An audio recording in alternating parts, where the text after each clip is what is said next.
شرور أنفسنا ومن سيئات أعمالنا من يهده الله فلا مضل له ومن يضلل فلا هادي له وأشهد أن لا إله إلا الله وحده لا شريك له وأشهد أن محمدا عبده ورسوله أما بعد فإن خير الحديث كتاب الله وخير الهدي هدي محمد صلى الله عليه وسلم وشر الأمور محدثاتها وكل محدثة بدعة وكل بدعة ضلالة وكل ضلالة في النار.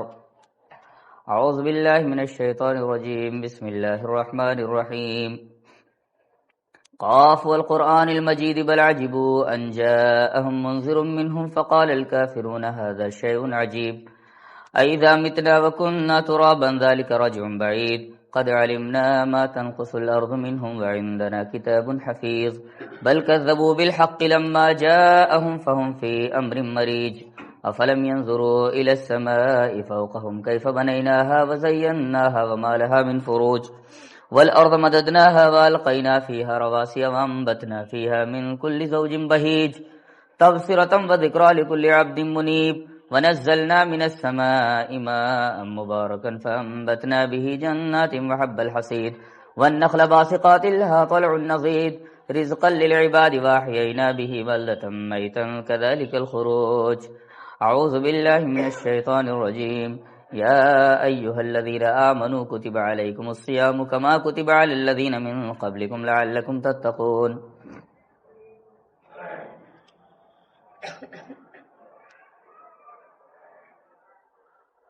روزہ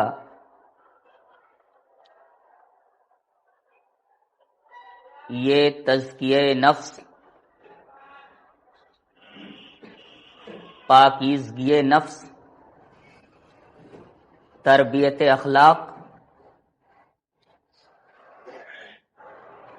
کے لیے ایک مکمل نصاب ہے.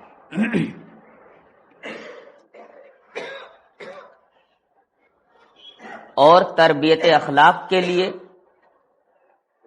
حصول تقوی کے لیے، روح کی بالیدگی کے لیے کم سے کم 4 قسم کی ریاضتیں ضروری ہیں. ایک تو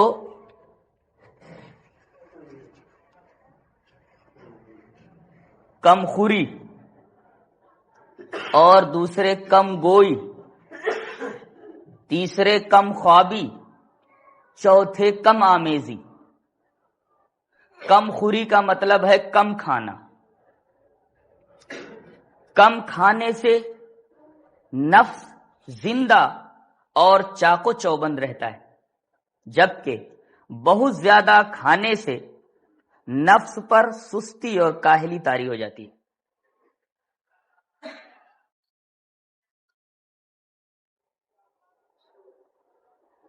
کم خوری کی یہ اہمیت ہے. کم گوئی، کم بولنا. کم بولنا یہ انسان کو سنجیدہ اور باوقار اور متین بنا دیتا ہے. اور اسلام کو ایسے ہی لوگ مطلوب ہیں جو انتہائی باوقار ہوں، متین اور سنجیدہ ہوں. اسی وجہ سے نبی پاک صلی اللہ علیہ وسلم نے ارشاد فرمایا ایاک وکثرۃ الضحک فإن کثرۃ الضحک تمیت القلب، کہ زیادہ ہنسنے سے اجتناب کرو، اس لیے کہ زیادہ ہنسنا دل کو مردہ کر دیتا ہے. گویا زیادہ ہنسنا اسلام کی نگاہ میں پسندیدہ نہیں ہے، اس لیے کہ زیادہ ہنسنا یہ ثابت کرتا ہے کہ ہنسنے والا غیر ذمہ دار ہے.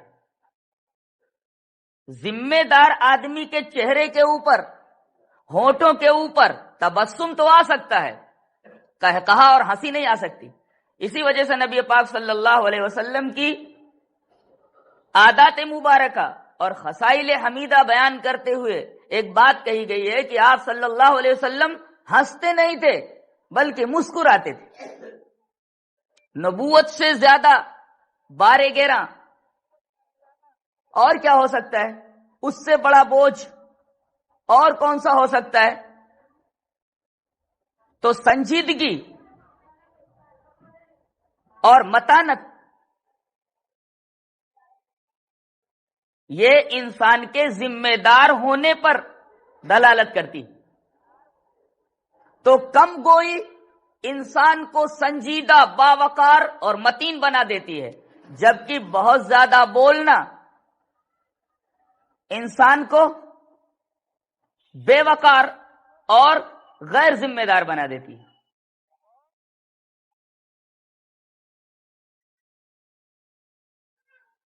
تیسری ریاضت کم خوابی. کم سونے سے روح بیدار رہتی ہے اور زیادہ سونے سے قلب و نظر پر حجابات چھا جاتے ہیں. اسی وجہ سے نبی پاک صلی اللہ علیہ وسلم راتوں کو بہت زیادہ عبادت کیا کرتے تھے، راتوں کو زندہ رکھا کرتے تھے. خاص طور سے رمضان کے آخری اشعرے کے اندر تو آپ صلی اللہ علیہ وسلم اپنی کمر کس لیتے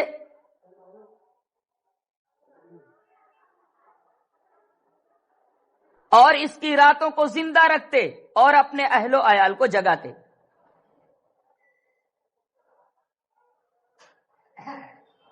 آخری اشرے میں راتوں کے زندہ کرنے کے لیے خاص اہتمام نبی پاک صلی اللہ علیہ وسلم کی طرف سے کیا جاتا تھا. تو تیسری ریاضت حصول تقوی اور تربیت نفس اور تربیت اخلاق کے لیے کم خوابی ہے. کم سونے سے روح بیدار رہتی ہے اور زیادہ سونے سے قلب و نظر پر پردے پڑ جاتے ہیں، حجابات چھا جاتے ہیں. چوتھی ریاضت کم آمیزی. لوگوں سے اختلاط کو کم کر دینا، لوگوں سے میل جول کم کر دینا. اس سے انسان بہت ساری واہیات باتوں اور بےہودگیوں اور بہت سارے غلط اثرات سے محفوظ ہو جاتا ہے. اس لیے کہ اختلاط کا سلسلہ جتنا دراز کرے گا، ملاقات کا سلسلہ جتنا لمبا کرے گا، میل جول کے معاملے کو جتنا طول دے گا، اتنا ہی آدمی بےہودگیوں میں ملوث ہوگا اور غلط اثرات سے متاثر ہوگا. آپ دیکھیں گے کہ روزے کے اندر یہ چاروں باتیں خاص طور سے نمایاں ہیں، اس لیے کہ روزے کی حالت میں آدمی کم سوتا ہے، روزے کی حالت میں آدمی کم بولتا ہے، روزے کی حالت میں آدمی اختلاط اور میل جول کو کم کر دیتا ہے، اور روزے کی حالت میں آدمی کم کھاتا ہے. اس لیے کہ اللہ تبارک و تعالی روزے کے اندر کھانے کو منع نہیں کرتا. ایک خاص نکتہ ہے، اسلام کے اندر جو روزہ مسلمانوں پر فرض کیا گیا ہے یہ کوئی نئی بات نہیں ہے. اس سے پچھلی امتوں پر بھی روزے فرض کیے گئے تھے. عیسائی بھی روزہ رکھتے ہیں، یہودی بھی روزہ رکھتے ہیں، ہندو بھی برت رکھتے ہیں، لیکن ان کے روزوں میں اور اسلام کے روزوں میں زمین اور آسمان کا فرق ہے. اس لیے کہ ان کے روزے خالص رسمی ہوتے ہیں، جس سے روح کی تربیت نہیں ہو پاتی، تزکیہ نفس نہیں ہو پاتا. اس لیے کہ وہاں اناج کے علاوہ باقی تمام چیزیں کھانے کی اجازت ہوتی ہے. یہودیوں کے ہاں دیکھیے تو وہ کئی کئی دن افطار نہیں کرتے، لیکن اسلام کے روزوں پر نظر ڈالیے تو اس میں کھانے پینے کی ممانعت نہیں ہے، بلکہ کھانے کے اوقات بدل دیے گئے ہیں. بس اسلام نے یہ کہا کہ تو پہلے ناشتہ کیا کرتا تھا دن نکلنے کے بعد، ناشتہ ذرا پہلے کر لے. تھوڑی سی تبدیلی ہوئی ہے، کھانے کی ممانعت نہیں ہے، کھانے کے اوقات بدل دیے گئے، کھانے کا ٹائم ٹیبل بدل دیا گیا ہے. مقصود یہ ہے کہ انسان عادت کا غلام نہ بنے، اللہ کا غلام بن جائے. عادت کا بندہ نہ بنے، اللہ کا بندہ بن جائے. اس لیے کہ آدمی کے کھانے کے مخصوص اوقات ہوتے ہیں، رمضان میں ان مخصوص اوقات پر ضرب لگائی جاتی ہے، اس لیے کہ ان مخصوص اوقات کا پابند ہو جاتا ہے آدمی، عادات کا پابند ہو جاتا ہے۔ روزہ فرض کر کے خاص طور سے یہ بتایا گیا ہے کہ تو عادتوں کا غلام مت بن، اللہ کا غلام بن، عادتوں کا بندہ نہ بن، اللہ تبارک و تعالیٰ کا بندہ بن۔ کھانے کی ممانعت نہیں ہے، کھانے کے اوقات چینج کر دیے گئے ہیں، بدل دیے گئے۔ غور کیا جائے تو یہی چیز ہمارے سامنے آئی۔ دوسرا فرق یہ ہے کہ غیر اسلامی روزے جو ہیں وہ شمسی اعتبار سے رکھے جاتے ہیں، اس میں سورج کا حساب ہوتا ہے، لیکن اسلام میں قمری حساب سے روزے رکھے جاتے ہیں۔ چاند دیکھ کر روزہ رکھا جاتا ہے اور چاند دیکھ کر روزہ چھوڑ دیا جاتا ہے۔ فرق کیا ہے؟ شمسی مہینے کے اندر جس موسم کے اندر روزہ فرض ہو گیا،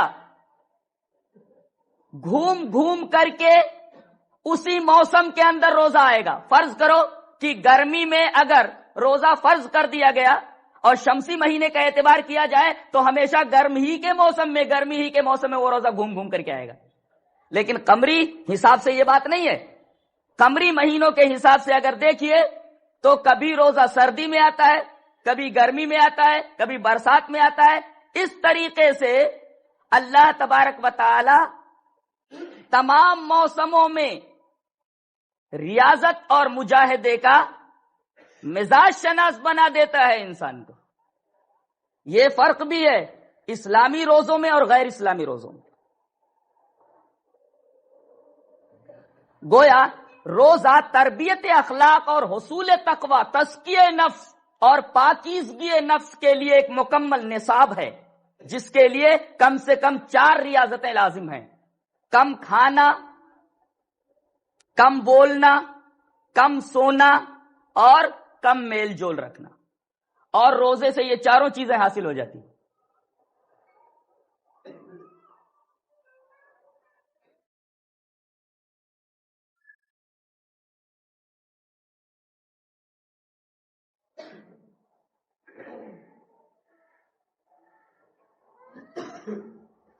یہ روزے بڑی ہی اہمیت کے حامل ہیں۔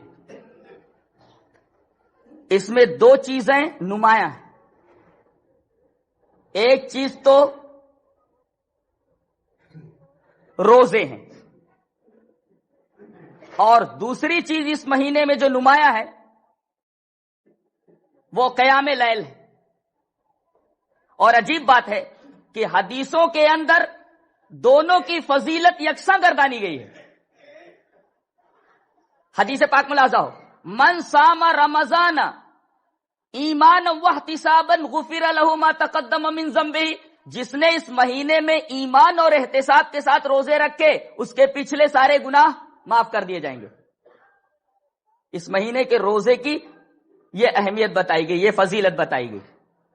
اور بینی یہی حدیث قیام کے تعلق سے آتی ہے، من قام رمضان ایمانا واحتسابا غفر له ما تقدم من ذنبه، جس نے رمضان کی راتوں میں قیام کیا ایمان اور احتساب کے ساتھ تو اس کے پچھلے گناہ معاف ہو جائیں گے۔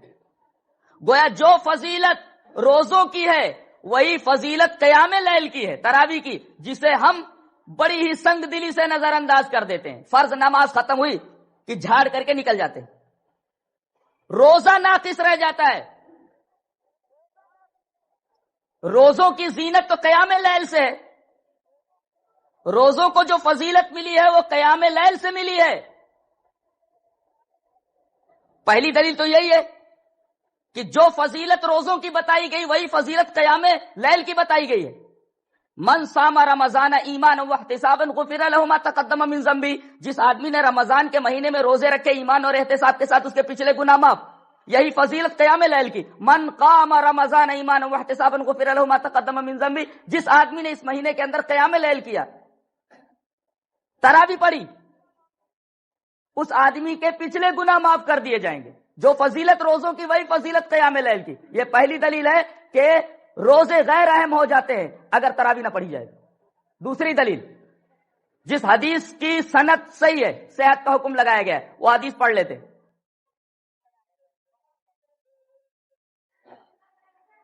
کہ الصیام، نبی پاک صلی اللہ علیہ وسلم نے ارشاد فرمایا کہ الصیام والقیام یشفعان للعبد یوم القیامہ، یقول الصوم ربی منعته الطعام والشراب بالنهار، ويقول القرآن ربی منعته النوم باللیل فشفعنا به۔ یہ حدیث ہے کہ روزے اور قیام، دیکھو یہاں بھی دونوں کو ایک ساتھ لایا گیا ہے، الصیام والقیام، روزے اور قیام لیل یعنی تراویح، روزے اور قیام لیل، یہ دونوں کے دونوں قیامت کے دن اللہ تبارک و تعالی سے بندے کے لیے سفارش کریں گے۔ نبی پاک صلی اللہ علیہ وسلم فرماتے کہ روزہ یہ کہے گا کہ اے اللہ میں نے دن میں اس کو کھانے پینے سے روک دیا تھا، ربی منعته الطعام والشراب بالنهار، دن کے اندر میں نے اس کو کھانے پینے سے روک دیا تھا۔ وَيَقُولُ الْقُرْآنِ، اور قرآن یہ کہے گا ربی منعته النوم باللیل، رات میں نے اس کو سونے سے روک دیا تھا۔ ایک خاص بات اور ملاحظہ ہو کہ قیام لیل کی اہمیت تو اپنی جگہ واضح، لیکن قیام لیل کی حقیقت اور قیام لیل کی روح قرآن سننا اور سنانا ہے۔ اس لیے کہ جب قیام کی بات آئی تو یہ کہا جا رہا ہے کہ یقول القرآن، قرآن یہ کہے گا کہ اے اللہ میں نے اس بندے کو تیرے نیند سے روک دیا تھا۔ اس سے ایک بات اور معلوم ہے کہ تراویح کو لمبا کر کے پڑھا جائے، دیر تک تراویح کو پڑھا جائے، اور زیادہ سے زیادہ قرآن حکیم سنا جائے اور پڑھا جائے اور اس کا مطلب سمجھا جائے بعد میں۔ یہ دو دلیلیں ایسی ہیں جو تراویح کی اہمیت اور فضیلت کو بالکل واضح کر دیتی ہیں کہ روزے غیر اہم اور ناقص ہو جاتے ہیں اگر تراویح نہ پڑھی جائے، راتوں کو زندہ نہ رکھا جائے، بے رونق ہو جاتے ہیں، اس عمارت کی طرح کی دیواریں اٹھا دی گئی ہوں، چھت بنا دی گئی ہو لیکن اس پر پینٹنگ نہ کی گئی ہو۔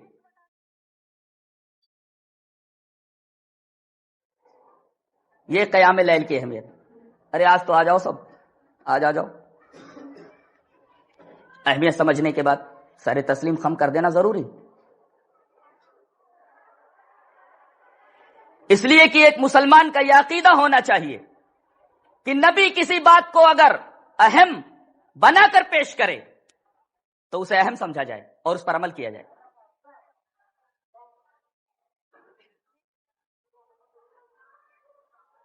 دوسری چیز اس مہینے میں اعتکاف ہے۔ بخاری اور مسلم کی روایت ہے، حضرت عائشہ رضی اللہ تعالی عنہ اس کی راویہ ہے، فرماتی ہے کہ کان توفاہ اللہ عز وجل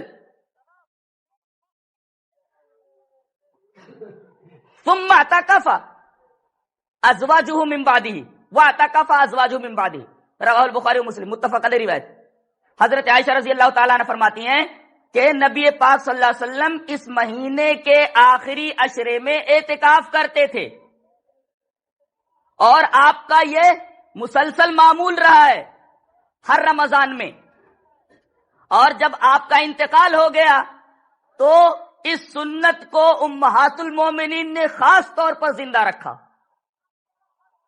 وَاعْتَكَفَ أَزْوَاجُهُ مِن بَعْدِهِ، آپ صلی اللہ علیہ وسلم کی وفات کے بعد جب تک آپ زندہ رہے آپ برابر آخری عشرے کو اعتکاف کرتے، آخری عشرے کو زندہ رکھتے اس کی راتوں کو، اور آپ کے انتقال کے بعد امہات المومنین نے خاص طور سے اعتکاف فرمایا ہے۔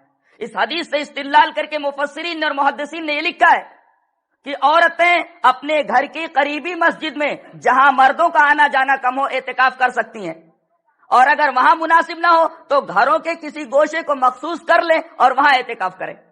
جس طرح مردوں کے لیے اعتکاف ہے عورتوں کے لیے بھی اعتکاف ہے، اور اس کی بہت بڑی فضیلت ہے جو ایک حدیث سے ظاہر ہے، جس کے راوی حضرت عبداللہ ابن عباس رضی اللہ تعالیٰ عنہ ہے کہ فرمایا نبی پاک صلی اللہ علیہ وسلم نے کہ یعکف الذنوب ویجزا لہ من الحسنات کعامل الحسنات کلیہا، رواہ ابن ماجہ، یہ ابن ماجہ کی روایت ہے، اور راوی حضرت عبداللہ ابن عباس رضی اللہ تعالیٰ عنہ کہ چونکہ اعتکاف کے اندر آدمی تمام گناہوں سے اپنے آپ کو روک لیتا ہے،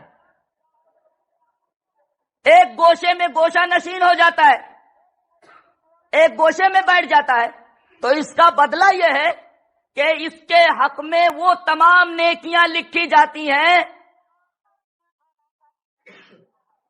اس آدمی کی جو تمام نیکیاں کرنے والا. مثلا ایک آدمی حج کر رہا ہے تو حج کا ثواب لکھ دیا جائے گا. ایک آدمی صدقہ دے رہا ہے تو صدقے کا ثواب لکھ دیا جائے گا. ایک آدمی روزہ رکھ رہا ہے تو روزے کا ثواب لکھ دیا جائے گا. ایک آدمی زکات دے رہا ہے تو زکات کا ثواب لکھ دیا جائے گا. ایک آدمی لوگوں کو ہدایت کی طرف بلا رہا ہے یہ ثواب بھی اس کے نام اعمال میں لکھ دیا جائے گا. یجزا لہ من الحسنات کعامل الحسنات کلیہ رواہ ابن ماجہ. یہ اعتکاف کرنے کی فضیلت ہے. اور کیا چاہیے؟ اسی وجہ سے نبی پاک صلی اللہ علیہ وسلم برابر اعتکاف کرتے رہے جب تک حیات رہے. اس سے یہ پتا چلا کہ اعتکاف سنت مؤکدہ ہے، اس لیے کہ نبی پاک صلی اللہ علیہ وسلم نے مسلسل یہ کام کیا ہے اور یہ عمل پیش کیا ہے آپ نے. ایک اور چیز، روزہ دار یوں تو نیکیوں کا مجسمہ ہوتا ہے، اس میں کوئی شک نہیں. اسٹیچو آف ورچوز نیکیوں کا مجسمہ ہوتا ہے، اس میں کوئی شک نہیں. پھر بھی بشر انسان ہے. روزہ دار نیکیوں کا مجسمہ ہوتا ہے، ملائکہ کی صف میں داخل ہو جاتا ہے، پھر بھی انسان ہوتا ہے. بتقاضائے بشریت روزے کی حالت میں، روزے کے ایام میں کچھ لغزشیں اس سے سرزد ہو جاتی ہیں. ان لغزشوں کو ختم کرنے کے لیے اور روزے کو پیور بنانے کے لیے نبی پاک صلی اللہ علیہ وسلم نے ایک عمل بتایا ہے، وہ ہے صدقہ فطر. صدقہ فطر واجب ہے ہر مسلمان کے اوپر، اور اس کا فلسفہ یہ ہے، اس کی فرضیت کا ریزن اور سبب یہ ہے تاکہ جو عیوب روزے دار کے روزوں میں پیدا ہو گئے ہیں ان عیوب کا ازالہ ہو سکے. ایک نقطہ اور ہاتھ آیا کہ عبادات میں کمی اور نقص رہ جائے تو صدقہ ایک ایسی چیز ہے جو ان عیوب، ان کمیوں اور نقائص کو دور کر دیتے. یہ صدقے کی فضیلت ہے. عبادات میں جو کمی رہ جائے، جو گڑبڑی پیدا ہو جائے، اس گڑبڑی کو دور کرنے کے لیے صدقہ فرض کیا گیا. صدقے کی اہمیت واضح ہوئی. یہ پوائنٹ خاص طور سے نگاہوں میں رکھا جائے اور ذہن کے کسی گوشے میں محفوظ کر لیا جائے. اور کوئی عبادت نہیں بتائی گئی، اسی وجہ سے ہر آدمی کے اوپر یہ چیز فرض کی گئی. کتنا دے؟ نبی پاک صلی اللہ علیہ وسلم کے زمانے میں صحابہ کرام رضوان اللہ تعالی علیہم اجمعین ایک پیمانے سے صدقہ فطر نکالا کرتے تھے جس کو ہم سا کہتے ہیں عربی میں. اور وہ سائے مصری نہیں بلکہ سائے حجازی، مصر اور دیگر ملکوں کے اندر چلنے والا سا نہیں بلکہ حجاز کے ایریا میں چلنے والا. حجاز سے مراد مدینہ، مکہ، طائف اور دیگر علاقے، یہ حجاز کے ایریا ہیں. حجاز کے اندر اس وقت جو پیمانہ چلتا تھا اس کو سا کہتے تھے. لہذا اسی سا سے صحابہ کرام رضوان اللہ تعالی علیہم اجمعین صدقۃ الفطر نکالتے تھے. یہ سائے حجازی آج کے بین الاقوامی وزن کے اعتبار سے 2 کلو 650 گرام ہوتا ہے. 2.25 کلو نکال دو، کہیں 2 کلو 600 گرام لکھا ہوا ہے اور کہیں سائے حجازی کا موازنہ 2 کلو 650 گرام بتایا گیا.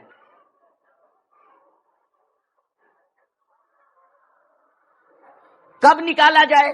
بخاری اور مسلم کی روایت ہے کہ حضرت عبداللہ ابن عمر رضی اللہ تعالیٰ عنہ 2 دن یا 1 دن پہلے صدقۃ الفطر نکال دیا کرتے تھے. ایک روایت کے اندر اور آتا ہے کہ صدقہ فطر نکال کر کے فطرے کا غلہ نکالنے کے بعد یہ فطرہ جمع کرنے والوں کے پاس بھیج دیتے تھے. امام بخاری رحمت اللہ علیہ اس حدیث کو نقل کرنے کے بعد فرماتے ہیں کہ وَكَانُوا يُعْطُونَ لِيُجْمَعَ لَا لِلْفُقَرَاء، کہ صحابہ کرام جو صدقۃ الفطر دیتے تھے جمع کرنے کے لیے دیتے تھے، فقیروں کو اپنے ہاتھ سے نہیں دیتے تھے بلکہ ایک کمیٹی ہوتی تھی، کچھ لوگ ہوتے تھے جو صدقۃ الفطر کو جمع کرتے اور حاجت مندوں کی جیسی حاجت ہوتی وہاں بھیج دیا کرتے. لہذا اجتماعی طور پر صدقۃ الفطر کو تقسیم کرنا یہ سنت ہے. اگر کوئی آدمی ہفتہ دن پہلے 15 دن پہلے نکال دے تب بھی جائز.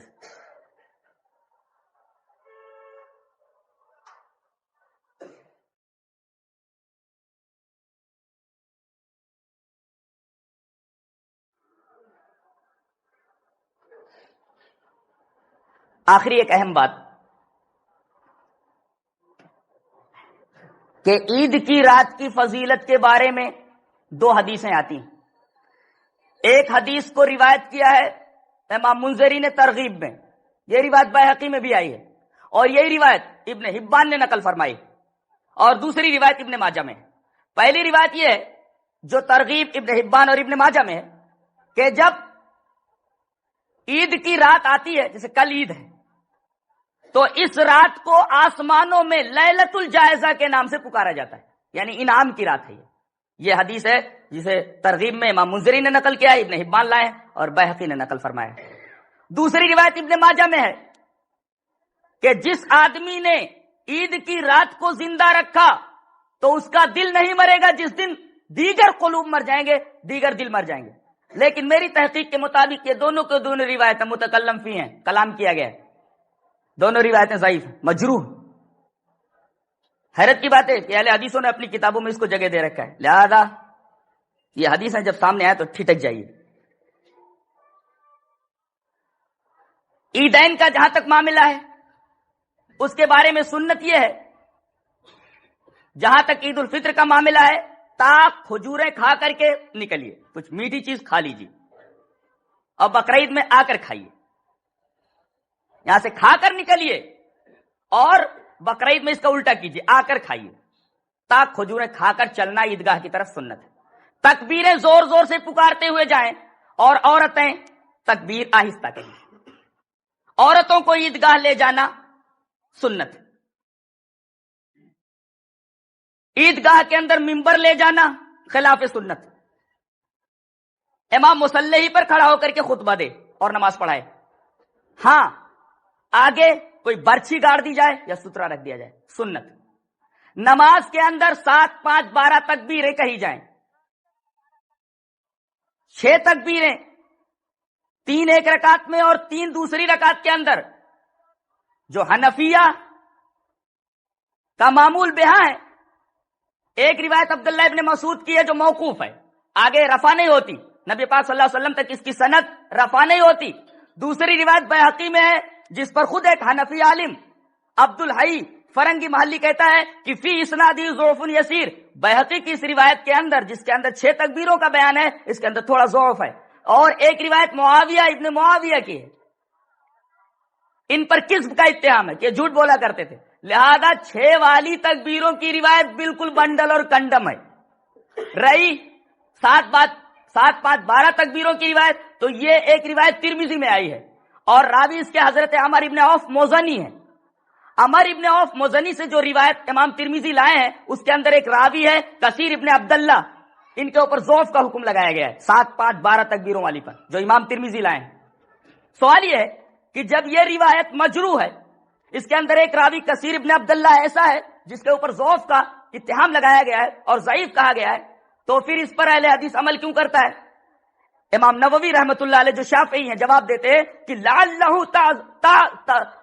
اعتزد بشواہدہ، شاید امام ترمذی رحمت اللہ علیہ نے اس کی جو تحسین کی ہے، اس حدیث کو لانے کے بعد کہتے ہیں ھذا حدیث حسن، یہ حدیث حسن ہے، اس کی تحسین کیوں کی جبکہ ایک راوی مجروح ہے کثیر ابن عبداللہ؟ تو جواب دیتے ہیں امام نووی کہ شاید اس حدیث کے شواہد بہت ہیں، اسی وجہ سے یہ ضعیف روایت درجہ حسن تک پہنچ گئی ہے. اس لیے کہ یہ ایک روایت نہیں ہے بلکہ اور بہت ساری روایتیں ہیں. ایک روایت حضرت عائشہ سے ہے اگرچہ وہ ضعیف ہے، حضرت عائشہ کی روایت ابو داؤد نے نقل کیا ہے لیکن اس کے اندر ایک راوی ہے ابن لہیہ، وہ ضعیف ہے.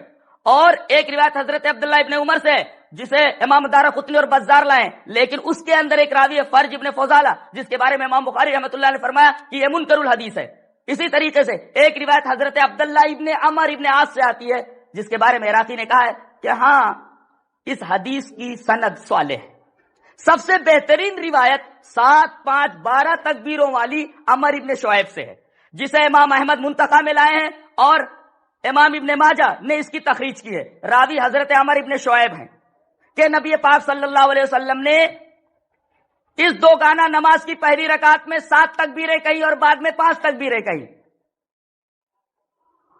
اس حدیث کی سند کے بارے میں حافظ عراقی جو امام ابن حجر کے استاذ ہیں انہوں نے کہا کہ اس کی سند بہت صالح ہے. امام ترمذی کے استاذ حضرت امام بخاری رحمۃ اللہ علیہ، امام بخاری رحمۃ اللہ علیہ امام ترمذی کے استاذ ہیں، امام ترمذی فرماتے ہیں کہ میں نے امام بخاری رحمۃ اللہ علیہ سے اس حدیث کے بارے میں پوچھا جو عمر ابن شعیب سے مروی ہے کہ اس میں 7 5 12 تکبیروں والی بات ہے، اس حدیث کے بارے میں آپ کا کیا خیال ہے؟ تو حضرت امام بخاری رحمۃ اللہ علیہ نے فرمایا کہ لیسا فی ھذا الباب اصح منہ وبہ اقول، فرماتے ہیں کہ اس بارے میں عیدین کی تکبیرات کے تعلق سے اس سے زیادہ صحیح روایت اور کوئی نہیں ہے، اور میں اس حدیث کا قائل ہوں۔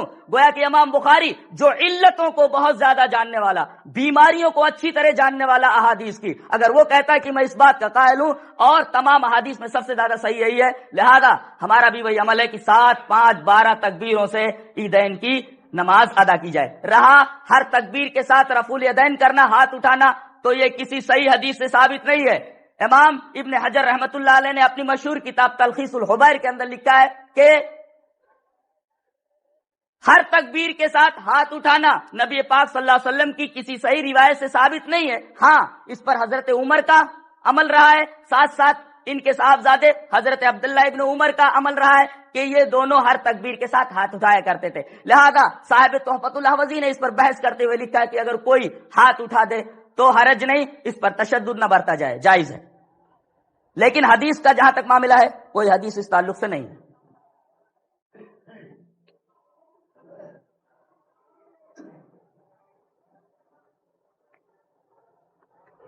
یہ خاص باتیں تھیں جو میں نے آپ حضرات کے گوش گزار کی۔ ایک بات اور آخری بات جو رہ جاتی ہے وہ یہ ہے کہ ان 30 روزوں کے بعد عید کے مان بعد 6 روزے ایسے ہیں جن کی بڑی اہمیت ہے۔ وان ابی ایوب رضی اللہ تعالی عنہ قال قال رسول اللہ صلی اللہ علیہ وسلم من صام رمضان واتبعہ 6 من شوال فذلک صیام الدہر، رواہ مسلم۔ یہ روایت مسلم کی ہے، کوئی ایری غیری روایت نہیں ہے، جرح سے خالی ہے۔ امام مسلم اس حدیث کو لائیں، فرماتے ہیں کہ جس آدمی نے رمضان کے روزے رکھے اور عید کرنے کے بعد مان 6 روزے رکھے تو اس نے گویا پورے سال کے روزے رکھے۔ کتنے ہو گئے؟ 30 اور 6 36۔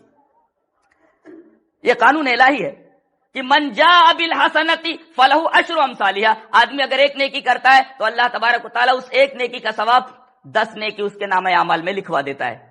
تو 30 روزوں کے کتنے دن ہوئے؟ 10 ماہ، اور 6 کے حساب لگا لینا 2 ماہ۔ اس طریقے سے اگر رمضان کے روزے رکھنے کے بعد کوئی آدمی 6 روزے شوال کے رکھ لے تو گویا اس نے پورے سال روزے رکھے۔ یہ خاص اور اہم باتیں تھیں جن پر ہم نے روشنی ڈال دی ہے۔ بقیہ کوئی مسئلہ اگر رہ گیا ہو تو وہ بعد میں پوچھ لینا، صحیح حدیث کی روشنی میں اس کا جواب دے دیا جائے گا۔ وآخر دعوانا الحمدللہ رب العالمین۔